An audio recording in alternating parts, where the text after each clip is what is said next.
Joining me now, CEO of Engineered Tax Services, Julio Gonzalez, along with the host of Watchdog on Wall Street and the president of Markowski Investments, Chris Markowski. Chris, I always get the impression from you that you're happy when Congress is not in session.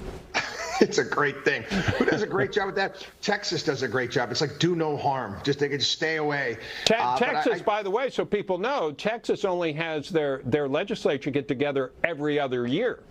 It's fantastic. But now I guess the president just tweeted out or mentioned, told Steve Mnuchin to get ready. I heard $3,400 is for every family of four, at least that's what I heard, and also re-extending the PPP program moving forward. So yeah, Congress is not in session, but that doesn't stop them. They may come up with something, and the Fed might start printing again.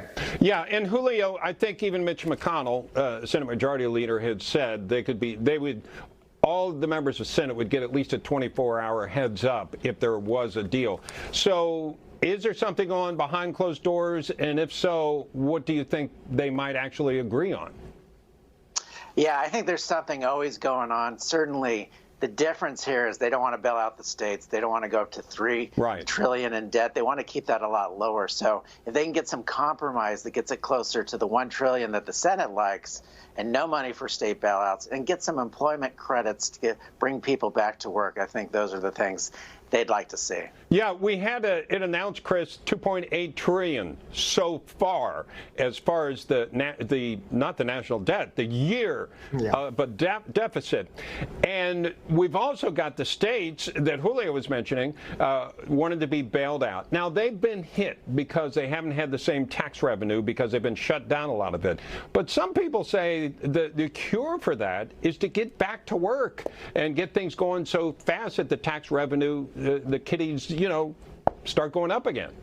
Yeah, I'm still trying to figure out how New York City is going to make it through. They keep shutting things down. I mean, you just mentioned the story. They can't even screw in a light bulb to get the 9/11 thing going, for crying out loud. How are they going to open up restaurants? How are they going to get Broadway open up, what they've already pushed back? They canceled the Christmas Spectacular. The amount of tax revenue that they're losing is incredible to me. But I also think one of the biggest parts, you want to really stimulate the economy, give businesses and nonprofits that liability protection from tort attorneys. They need to be protected. They're going to feel a lot better about bringing people back to work and bringing people in their stores. I don't want to be too provincial here, Julio, but I think the governor of New York did announce that they were reopening museums like 25% capacity. So maybe that's a good thing. Maybe even tourists will come here, although I don't know why they would right now.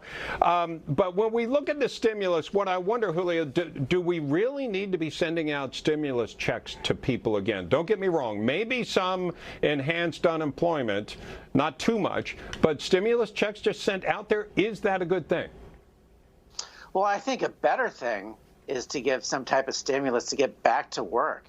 Right. I mean, we want to get the economy going, and the best way to do that is to incentivize businesses and individuals to get back to work and for businesses to open up. And I think you're right.